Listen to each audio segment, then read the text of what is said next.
Well, hello there. So glad we get the opportunity to continue our study in the book of Ecclesiastes. It's been a great study getting into the topics of wisdom, getting into this idea of really what is the most important things in life. And so we're going to get the chance to study today Ecclesiastes chapter 7. We're joined again by Trey Haskett from Tupelo, Mississippi, and Greg Kline from Birmingham, Alabama. Very glad to continue this study with them. Very excited to dive into this. So we're going to go ahead and get right into Ecclesiastes chapter 7. We're going to start off with the first 14 verses, this kind of poetic proverb section we're going to see. So in Ecclesiastes chapter 7 and verse 1, the preacher records, "A good name is better than a good ointment, and the day of one's death is better than the day of one's birth. It is better to go to a house of mourning than to go to a house of feasting, because that is the end of every man, and the living takes it to heart. Sorrow is better than laughter, for when a face is sad, a heart may be happy. The mind of the wise is in the house of mourning, while the mind of fools is in the house of pleasure.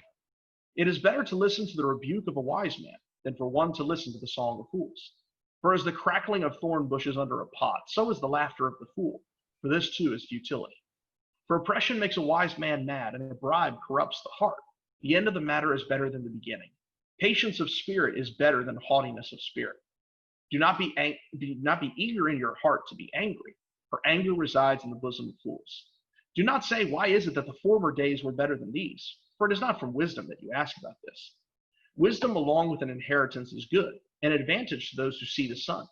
For wisdom is protection just as money is protection. But the advantage of knowledge is that wisdom preserves the lives of its possessors. Consider the work of God, for who is able to straighten what he has bent? In the days of prosperity be happy, but in the days of adversity consider, God has made the one as well as the other, so that man will not discover anything that will be after him."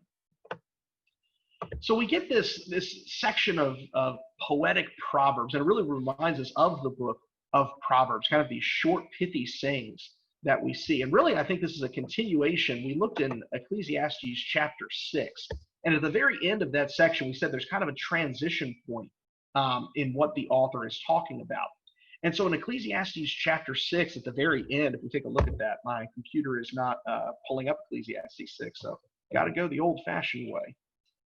But in Ecclesiastes chapter 6, he has two phrases that I think introduce key concepts into the section here. He says in Ecclesiastes 6 and verse 10, he says, "Whatever exists has already been known, and is known what man is. For he cannot dispute with him who is stronger than he is. For there are many words which increase futility. What then is the advantage to a man?" Other translations say, "What good is the man? For who knows what is good for a man during his lifetime, during the few years of his futile life? He will spend them like a shadow. For who can tell a man what will be after him under the sun?" Ecclesiastes introduces these two ideas here of the idea of, how can a man know what is good in his life, and how can a man know what is to come after him? And it's important to see that word good there. Ecclesiastes has shown us some of the things that are good. He's talked about a good day's labor being good. He's talked about wisdom being good. But he's also made it clear that there's a limitation to human perception. There's a limitation to what we can understand. And so there are things that are going on in the background. There are things that are happening that we might not be able to perceive, and we might not even be able to see them as good. But from this larger perspective of God, he's working all these things together in a way that is good. And so I think that this section, chapter 7, really builds off of those ideas of man being limited in his perception, and certainly man being limited in what he can see in the future, what he can perceive after his present day. And so that, I think, is kind of the interpretive key to what we see here in chapter 7, 1 through 14, where the author seems like he's giving kind of some depressing terminology, some depressing ideas. The idea of, the day of one's death is better than one's birth. The house of mourning is better than the house of feasting. Better a face is sad so that a heart may be happy. All these sayings may seem kind of depressing. It's like, well, why can't we enjoy things? Well, remember, the Ecclesiastes writer has already talked about there is joy to be had. There are good things to be had. It's good to rejoice and to enjoy the things of this life. But he's also putting that into a bigger perspective of recognize that there is an end to mankind. He makes that point in verse 2 when he says, better to go to a house of mourning than to a house of feasting, because that is the end of every man, and the living takes it to heart. He says part of the reason that it's good to reflect on mourning, it's good to reflect on the end times, is that that's where we're all going. We all need to recognize that this time of death is at hand. It's going to affect us whether we like it or not.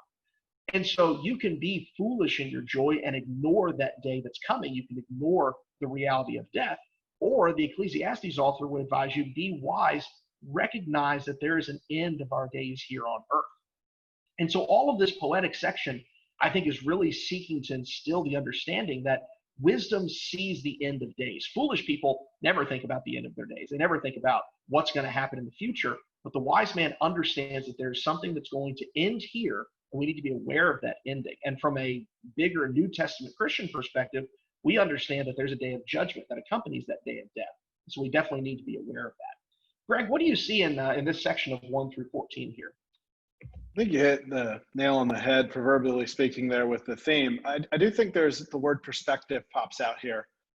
The writer in his quest for understanding life, of understanding why does God do what he does, what are we supposed to do with what God does, there's a few verses that stand out. I think 5, 9, 10, and 14.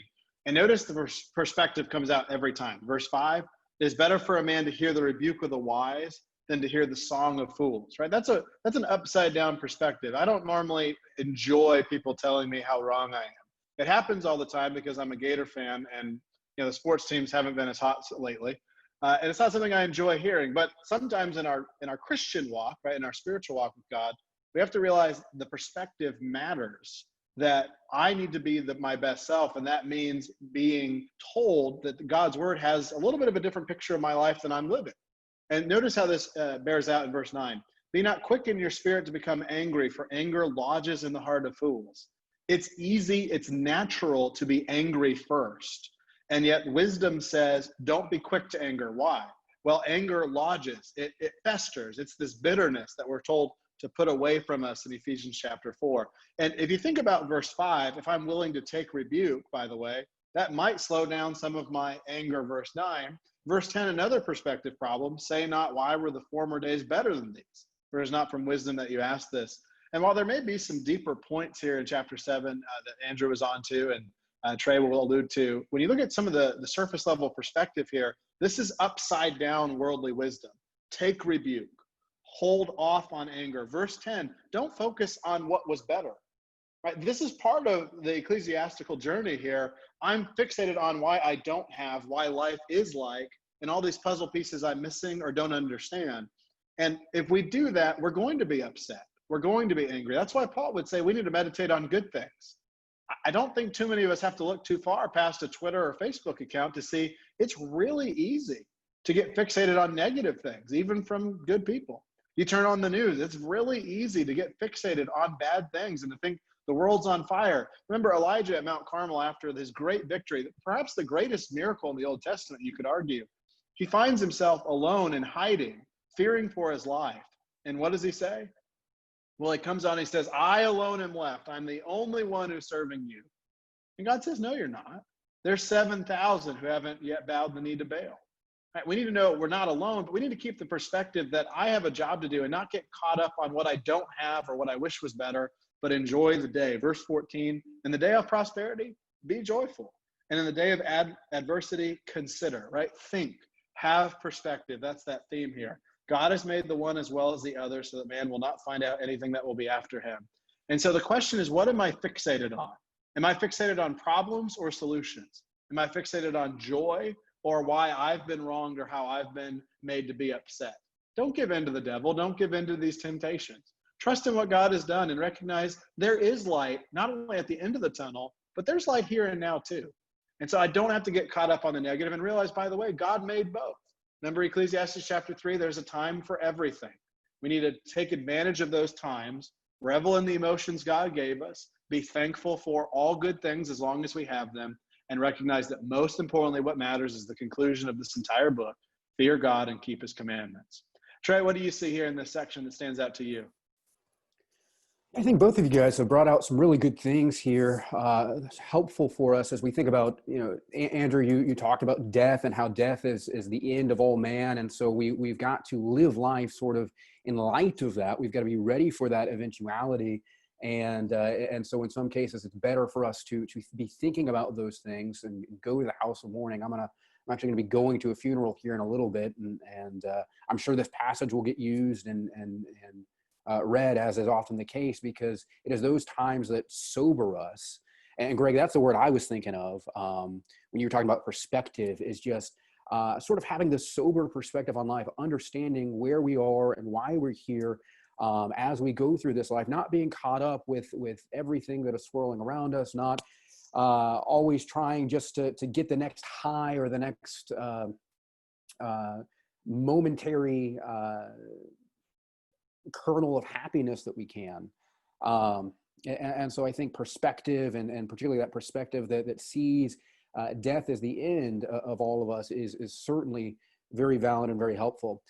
As I read this text, I wonder if there's not something going on here with wisdom. We've already seen that here in this book to this point, where it seems that what the preacher is talking about when he uses wisdom, maybe that's something different than traditional biblical wisdom. And maybe we're getting some of that here. We see that he is several times throughout this text, he's sort of saying things counter to what he's already said in some of those carpe diem passages. And so at the very least, there is some sort of internal struggle within the preacher as he's trying to grasp all of these realities and bring them all together. And he's going to talk later on in this chapter about how he has looked to wisdom and how he's trying to add up everything in life and sort of get the sum of all things and see how it all plays out. And he's struggling to do that. And so maybe there's something going on with wisdom here, that he's using that in a particular way. And I think about verse 10, I do think that's a great application to take away and think, okay, don't always be looking with rose-colored glasses at the past and seeing, maybe why life isn't always going in that cycle or in that trajectory that we want it to. It is more cyclical, and that's something that the preacher has said thus far. But I think about the value of looking back to the past. I think about the value of looking back to, for instance, Israel oftentimes is told by their leaders, by Moses, by the prophets, to look back to the days when things were good and realize why they're not good right now, to realize what has transpired over the course of time, that they have now come to a place where things are not good, where things are very desperate and doom and gloom. And so maybe there is something to be said for looking back to the past and being able to see why former days might have been better. And then verse 13, it's just another thing that strikes me as odd here as we read this. He says, observe or consider the work of God, who can make straight what he has made crooked. Something similar was said back in chapter 1, that everything is crooked. It cannot be made straight. What's lacking can't be counted. Part of what's going on here is we just can't understand what is going on in this life. And yet, I don't think that at the end of the day, what we're to say about all of that is, well, God has done this. God has made it just hard and difficult and unattainable and hevel. I don't know. So I read this text maybe a little bit differently, and I wonder if something different with wisdom is going on there. I don't know how much that adds to the discussion, guys, but I just struggled a little bit with this as I was reading that. So there is an honest appraisal of where I'm coming from with this text. I'll go ahead and jump into 15 down through verse 22 as we transition into this next section. And he begins, he says, in my vain life, I have seen everything. There is a righteous man who perishes in his righteousness, and there is a wicked man who prolongs his life in his evil doing. Be not overly righteous, and do not make yourself too wise. Why should you destroy yourself? Don't be overly wicked, neither be a fool. Why should you die before your time? It is good that you should take hold of this, and from that withhold not your hand, for the one who fears God shall come out from both of them. Wisdom gives strength to the wise more than 10 rulers who are in a city. Surely there is not a righteous man on earth who does good and never sins. Do not take all the things that people say to heart, lest you hear your servant cursing you. Your heart knows that many times you yourself have cursed others. And so as we begin, Andrew mentioned sort of the literary unity of that first section where it was dealing with all of these proverbial sayings that remind us, maybe even caricature at times, wisdom literature. Now we're moving into a section where things are a little bit different. And he begins in verse 15 and he says, in my vain life, I have seen everything. We've talked about this word a lot. Vain, or hevel, is the Hebrew word there. And I know Andrew has been really good about reminding us what this word means and how it functions. You know, we hear this word and sometimes we might think of that 70s hit. I can't remember who sung that. You're So Vain. You guys know that song? And Gaz, I can see you're trying to figure out. Carly, is it Carly? No. Yeah. Carly That's Simon? it. That's it. Carly Okay. Simon. Carly Simon. All right. I contributed everything I've got. Was that the song you said was about you, Trey? I said it was about, I thought it was about me, Yeah. but you know, so we hear this word vain and we've got a very negative connotation. We think of pride, we think of arrogance maybe. And really this idea is just more, it's like smoke. It can't be grasped, can't be attained. And that's what he's saying his life has been to this point. He's gone through this life. He's seen everything. He's observed everything. And his conclusion is, and it's one that I think many of us often come to when we look just by what we can see in this life. When we look, it looks like the righteous really isn't gaining anything more. The wicked seems to be prospering. There doesn't seem to be much advantage to righteousness. And so let's just go and live life however we want to. He goes into verse 16, and this is a statement that I don't know about you guys, but it always catches me off guard when I read this. Be not overly righteous and do not make yourself too wise. Why should you destroy yourself? I think part of the perspective here is that if everybody faces death, and we've got to remember, death for the preacher is not for like it is for us as the Christian. You remember he was not sure what happens after death, what comes after death. He didn't have this full-orbed view of the afterlife like we do. And so we look at his death as a door to something better. He looks at death, and it's this great evil that happens to all men. And so if the righteous die and the wise die, why exhaust yourself trying to go down that path? Greg, do you have any thoughts on this section? Or maybe you can help me with that question. I don't know about that part. I've never read Ecclesiastes and thought this is Carly Simon, but that happened today, so I've been assisted in that way. But as you look at verse 16, I think it really goes along with this section, with 20 in particular really well. Surely there's not a righteous man on earth who does good and never sins. It's interesting. What he's not saying, obviously, is, all right, well, you're just kind of born this way, you're stuck, and just whatever. That's not what he's saying, because he talks about the elements of control in 15 through 18 of not being overly righteous, to use his terminology, or overly wicked. In verse 21, do not take to heart all the things that people say, lest you hear your servant cursing you. Really, what he's saying in verse 21 is sometimes you can go too far with something. It's good to gain knowledge. It's good to accrue wisdom. But sometimes you take in too much information and you wish you hadn't. There is some kernel of truth to ignorance is bliss. That doesn't mean go like this, refuse to hear anything. Be, like the first century Jews or even Gentiles who rejected the teaching of Jesus. That's not the kind of ignorance that God ever commends. But sometimes we need to make sure that we don't try in our thirst for knowledge to make the virtue knowledge rather than growing closer to God. Right? As you come back to verse 16, do not be overly righteous, do not make yourself too wise, you destroy yourself.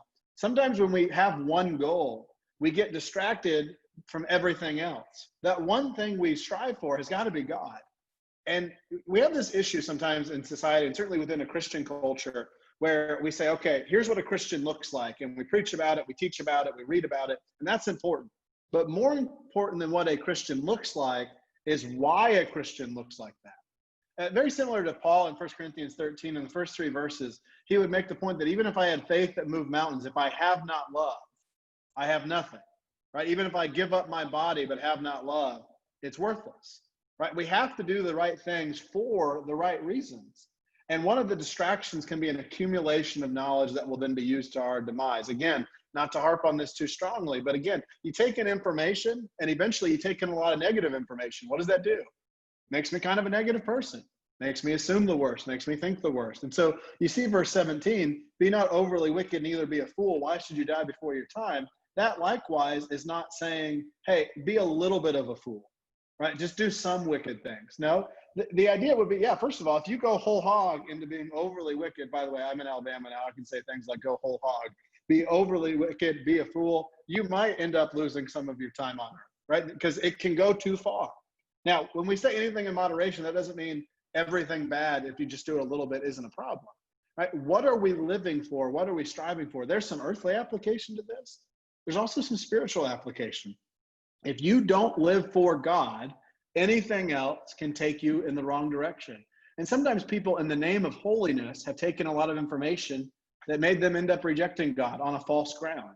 Likewise, if you live for sin, you're going to realize that's an endless pit too. If you live for sin and being wicked and being a fool, you know what problem you're going to have? The chapter 1 problem. Your eyes will never see enough. Your ears will never be filled enough. There's just no satisfaction in stuff or things. And so as you look at this, I'll leave some of this text for Andrew to go over. But again, going back to verse 20, surely there is not a righteous man on earth who does good and never sins.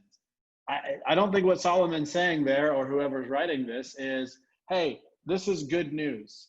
Hey, this is something that I want you to be mostly righteous and sin a little bit. No. Be realistic. Understand what the world situation is. And by the way, in verse 21, don't go all over the map. Don't try to take every piece of information. That will lead to frustration. Right? Don't be purposely ignorant, but don't go and give up everything. Right, Andrew, what do you have to say about this section? So I think one of the things that's really key to this whole discussion that we're looking at is actually these last 2 verses in this section. We see chapter 21 or verse 21 and 22. He says after this discussion of wisdom and righteousness and wickedness, it seems almost like an aside, but he says also, do not take seriously all words which are spoken, so that you will not hear your servant cursing you. For you also have realized that you likewise have many times cursed others. And then he goes back to talking about wisdom. And it seems like this almost very random aside of like, wait, why are you bringing in this discussion of servant and cursing and everything? But I think this actually reveals kind of the main point of this section. And Koheleth is interested in searching for wisdom. He's looking at, what is the use of wisdom? Remember, Ecclesiastes is part of a broader description of wisdom. And so you've got kind of the proverbial ideal. That's kind of what he's looked at a little bit in this first section, is this idea of proverb. Basically, if you do the right thing, if you follow wisdom, good things will happen. And that generally is true. And kind of as an overarching framework, that's right. And Koheleth confirms wisdom is good. Wisdom is the right way to pursue it. He says wisdom strengthens a wise man more than 10 rulers who are in a city. But there's limits to wisdom. There's things that wisdom can't accomplish. There are things that wisdom stops with. For the preacher, one of the things he says is that wisdom is going to end when you're dead. Like wisdom doesn't follow you after death. Again, keeping what Trey said in mind with the idea of Koheleth's kind of limited perspective on this. But he says there's a limit to wisdom. Wisdom doesn't stop you from dying. Wisdom doesn't stop you from facing that same end. And so I think one of the things that he's encouraging is remember that you too are a sinner. Remember that all people on earth face this common condition of being short, of falling short of what God would expect of us. And so just like your servant is going to curse you, you curse people inappropriately too. And so I think that kind of lines us up with what has been said in verse 16, where he says, do not be excessively righteous and do not be overly wise. He's not saying wisdom's bad. He's not saying foolishness and wisdom are equal. Again, he says in verse 19, wisdom's better. But what I think he is trying to make the point of is don't so radically pursue wisdom that you think that the best way to live life is that I've got to be perfect. I've got to do everything perfect, and anybody who hinders my perfection, I've got to get rid of them. He says, recognize that there's limitations to your ability to even follow wisdom. There's limitations even to your ability to understand the full picture of wisdom. Remember, he's made the point at the end of chapter 6 and the first 14 verses here. He's like, your vision's limited. You can only see but so much. You can only understand but so much of the world around you. So don't get trapped into this idea of thinking that if I just learn everything, if I just become so perfectly wise, I'll be able to get all of this. He's like, that's not what the purpose of wisdom is. He goes, that's not even the goal of wisdom, is to somehow become perfect in knowledge. He goes, you're grasping after Havel, you're grasping after vanity, if that's how you treat wisdom. He says, put wisdom in its proper place, put labor in its proper place, put God ultimately in the most important place. And that's how you live a successful life, not based off of end results, but based off the fact that you've lived in accordance with God's will. And so I think this section really gives us an idea of the overall picture of wisdom, that wisdom is good, that wisdom is necessary, but that wisdom is not the only thing, that wisdom is not the end all be all, that ultimately, especially from a human perspective of wisdom, there is something more important than wisdom. And he's going to kind of discuss this further in the next couple of verses. And so, Greg, do you want to read for us verse 23 through 29? Sure. Picking up in verse 23, all this I have tested by wisdom. I said, I will be wise, but it was far from me. That which has been is far off and deep, very deep. Who can find it out? I turned my heart to know and to search out and to seek wisdom in the scheme of things, and to know the wickedness of folly and the foolishness that is madness. And I find something more bitter than death, the woman whose heart is snares and nets, and whose hands are fetters. He who pleases God escapes her, but the sinner is taken by her. Behold, this is what I found, says the preacher, while adding one thing to another to find the scheme of things, which my soul has sought repeatedly, but I have not found. One man among 1,000 I found, but a woman among all these I have not found. See, this alone I found, that God made man upright, but they have sought out many schemes. If there was a good summary of the real problem with man, it would be verse 29. God made man upright, but they, man, have sought out many schemes. Why are all these problems in the world? Why is there death? Why is there wickedness? Why is there injustice? Everything that this writer deals with in the book of Ecclesiastes goes back to one particular problem, the problem of sin, which is a choice of man. God didn't make us with a forced will to sin. We do that. We choose that. And a lot of times the irony is we get ourselves in a hole, in a mess, and then we look up in the hole and go, well, this isn't fair. How'd I end up here? And maybe it was someone else's mess who created a tough spot for me. That happens too. And that is some of those questions that might be unanswerable. When you go back to verse 23 and 24, what started off this section? Well, he said, I'm going to test wisdom. I'm going to be wise. In verse 24, what is the first lesson in wisdom? It almost always comes back to this. I can't know everything. Verse 24, that which has been as far off and deep, very deep, who can find it out? Rhetorical answer, we can't get all the answers. Wisdom is personified by knowing I can't know everything. That's part of the problem, is we don't know, we can't know. And the question of Ecclesiastes is, what do we do with the fact that we can't know? Do we throw our hands up? Do we complain? Do we praise God? Do we fear God? What do we do with the fact that we don't know what to do? And so there's a few lessons we can learn on the way. By the way, putting our hands up saying I can't know everything doesn't mean don't try, right? Don't drive yourself mad with it. That's been one of our previous points. But there are some things we can learn. One example in verse 26, both specifically and generically, is what he points out here. I find something more bitter than death. That's important because remember, this writer has a real axe to grind with death. And there's some reasons for that, but remember, this has been bothering him the entire time. When I die, people get my stuff. When I die and I'm righteous and a fool dies and he's unrighteous, that's not fair. All of these problems with death, and he says in verse 26, I find something more bitter than death. That is my attention. Well, what does he say?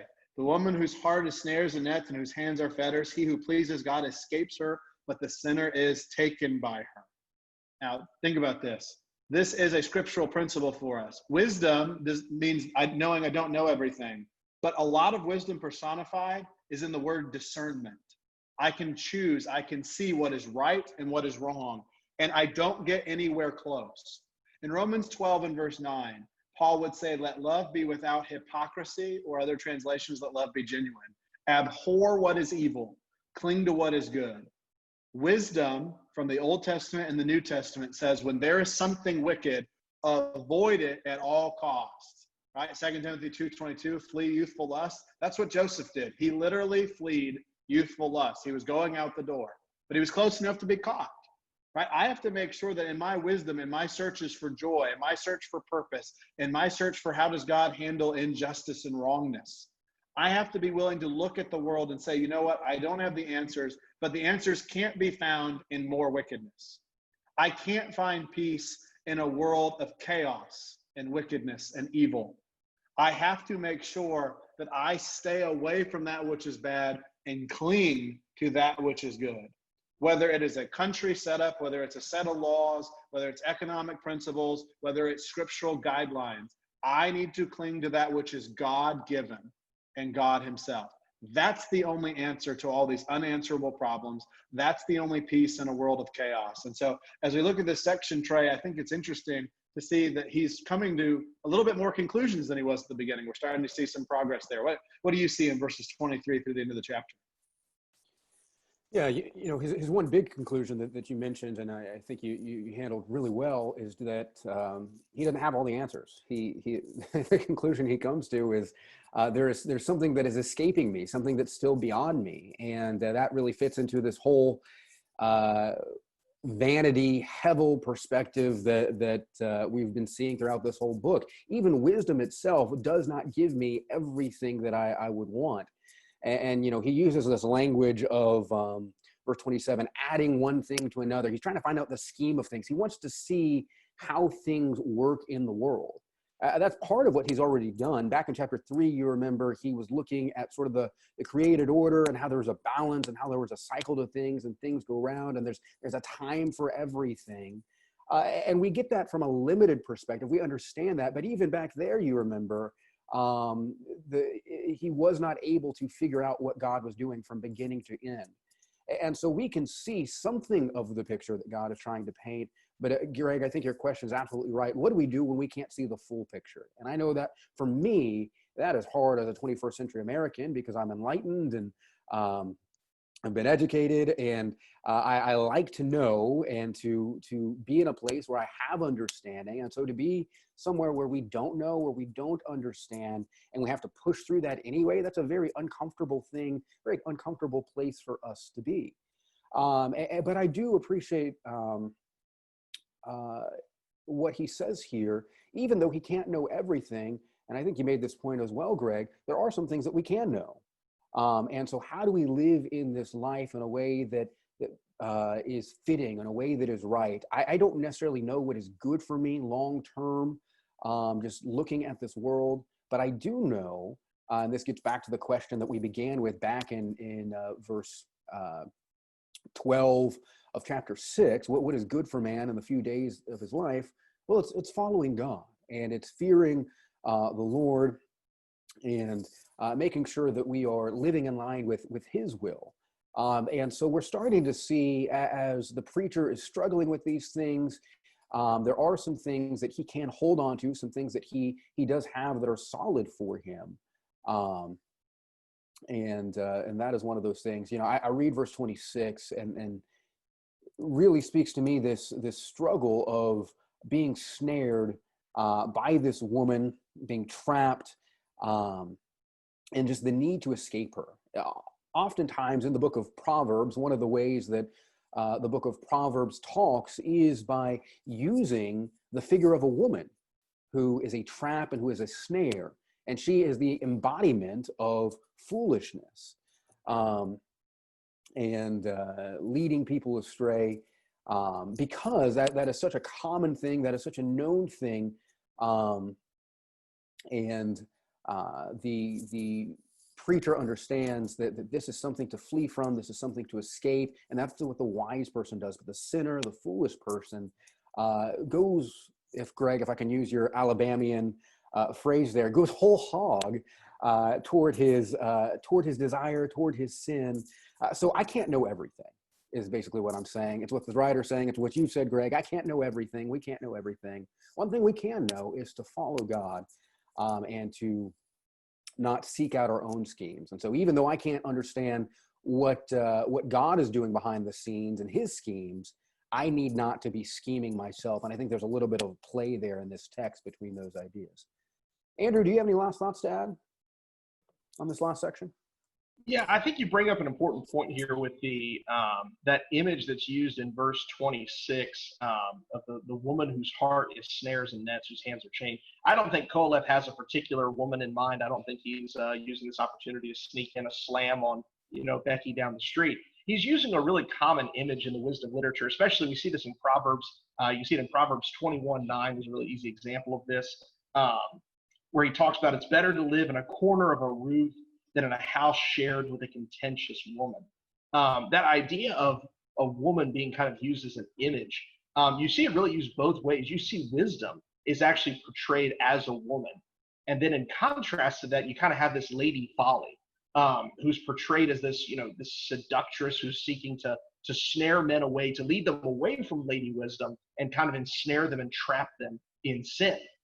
And so he uses this image, I think, kind of calling on that common wisdom literature idea of this kind of woman lady folly. So I've seen explanations sometimes that say, this section proves that Koheleth is a deeply entrenched feminist. And I don't think that's the point of what's going on here.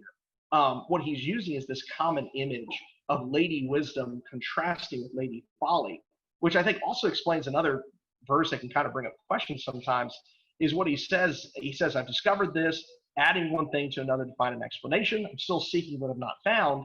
He then says in verse 28, I found one man among 1,000, but I have not found a woman among all these. Behold, I have found only this, that God made men upright, but they have sought out many devices. There's been a lot of talk and commentaries and questions about exactly what is Koheleth using that verse in verse 28. I found one man among 1,000, but I've not found a woman among all these. It's possible that Koheleth is actually kind of quoting another saying of that time. It's possible he's trying to debunk this idea, but I think that the key interpretive point that he makes is in verse 29. He says, I found this, that God made men upright, but they have sought out many schemes. I think just like Trey said, that scheme there is a play on words, because he's talked about, the woman folly using these snares and nets. She's kind of a scheme that has done these things. And then in verse 29, you're seeing that I think Koheleth is basically saying it's not about, one gender is wiser than the other. Really, the point is that mankind, humanity, seeks out an idea of schemes. They scheme against these things. They scheme to find sin. And so really, I think this section is showing us that wisdom has its limitations, that wisdom does have its limits in human experience.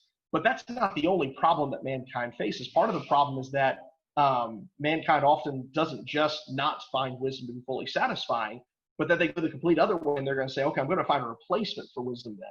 And I think Koheleth is kind of saying, okay, take this in context. I'm not saying disregard wisdom. I'm not saying discard wisdom entirely, because when you don't have wisdom, you've got lady folly, and lady folly leads to all kinds of disaster.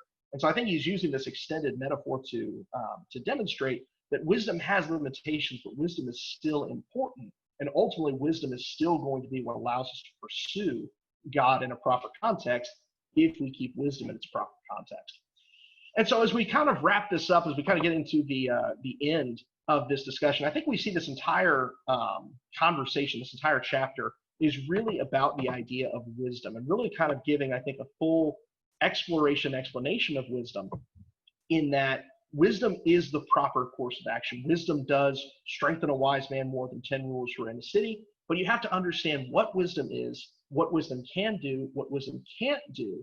And it's with that full understanding of wisdom that we can really fully appreciate it and fully use it. Trey, what do you see as kind of conclusions and kind of takeaways from this section? Yeah, so my tone, and this picks up on what you're saying there, but my tone throughout this study has been questioning, and I really think that fits in with where the preacher's at this point, is questioning. And I don't know how much room we give ourselves to be able to question, and to be able to look at things and to not be certain. I know it is very easy for us, especially when it comes to the Bible, and really probably it's more of a temptation for us preachers. Somebody asks us a question and we'll respond with some half-baked answer, may not be quite right, may not be quite accurate, but we feel like we've got to know and we've got to give an answer. And so just this general idea of being able to question, being able to sit with the uncertainty, I think that's really important for us, especially as we consider faith. Faith is, we've got this confidence that we have in our journey with God, and certainly the book of Ecclesiastes is coming from a deep place of faith. It's coming from somebody who has struggled with all of the complexities of life and comes out on the other side and is able to say, at the end of the day, I'm still giving my life to God, even despite all of the complexities, despite all the contradictions, despite all of the things that I cannot know. But that's the point, right? And so we've got to be able to sit in the uncertainty, sit with the questions, wrestle with those things, and allow ourselves the space to be able to do that.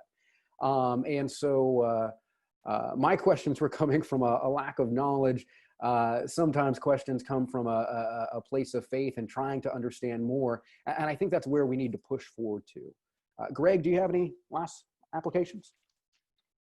I think what this comes down to is perspective, right? In the initial 14 verses, there was this challenge to look at, why do these things happen? What can I do to change my viewpoint on them or my perspective? Be slow to anger, realize the long-term cost of it. Make sure that I realize, even in verse 10, that I can look back with rose-tinted glasses, and or that I can refuse to be thankful for the day that I'm in.